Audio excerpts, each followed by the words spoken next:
Well, while the end of the school year and the start of summer may seem like the most ideal and stress-free time, it can actually take a toll on both parents and students.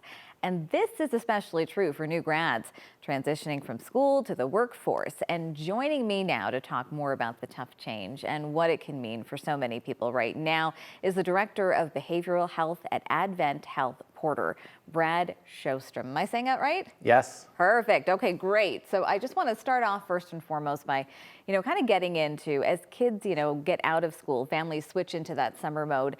How can those changes actually impact the household? It is a big shift and routines get thrown off. So it's good to still have a routine during the summer. It doesn't have to be as rigid as it is during the school year. And it's important that kids have activities where they get out of the house, get away from the screens, get away from the video games, just get out, be kids, have fun. There doesn't have to be quintessential structure, just enough to make sure that they're busy, but not just wallowing at home all day. I mean, we live in an age right now where there's always constant stimulation, so many devices too. How hard is it sometimes for them to really experience that and be a kid and just go out and do those things?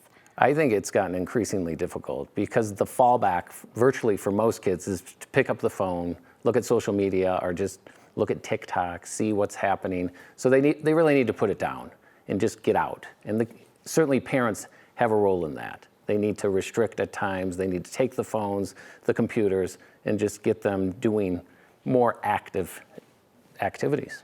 Well, for parents who are really just trying very hard to be more aware, to be more proactive, how do you spot the signs that your child might be suffering with, being overwhelmed, anxious? They're taking on a lot. Yeah, I think for kids it's behavior. So if a child's withdrawn, if the child's irritable and lashing out, if the child's complaining, if they're not sleeping well, then a parent needs to stop and think, okay, something more is going on here. And definitely with the grads. They're getting out into the new world. To them, everything is kind of new and away from that really insular kind of school environment that they've typically been in. What do they need to be doing in order to kind of get themselves prepared? And how can families support that? Yeah, it's a huge transition. And as your previous report, Denver's very expensive to live in. And millennials I know say they think they may never get a house. So parents may have to be willing and ready to have them come back and live with them for a while. It's the boomerang generation.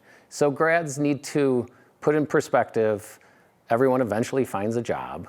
It might not be the first job, it might not be the best job, but eventually things fall into place. So time and just not feeling overwhelmed and not trying to compete with their peers, like if their buddy got a job and the other one didn't. It's just pacing, taking it in perspective. How do they keep from comparing their own stories to other people's journeys?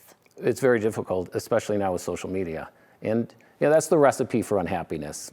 Comparison is the thief of pleasure. So I think people really just need to withdraw. And frankly, I don't do social media. I don't see the value of it. And I would recommend that nobody does it. But that's just me, and not everyone makes that choice. So again, getting out, persevering, putting forth the effort, and things eventually come together. All right, well, definitely a lot of interesting points there. Well, thank you so much for being with us this morning. We are going to take a short commercial break, but we are going to be right back here. Stay with us right here on 9 News.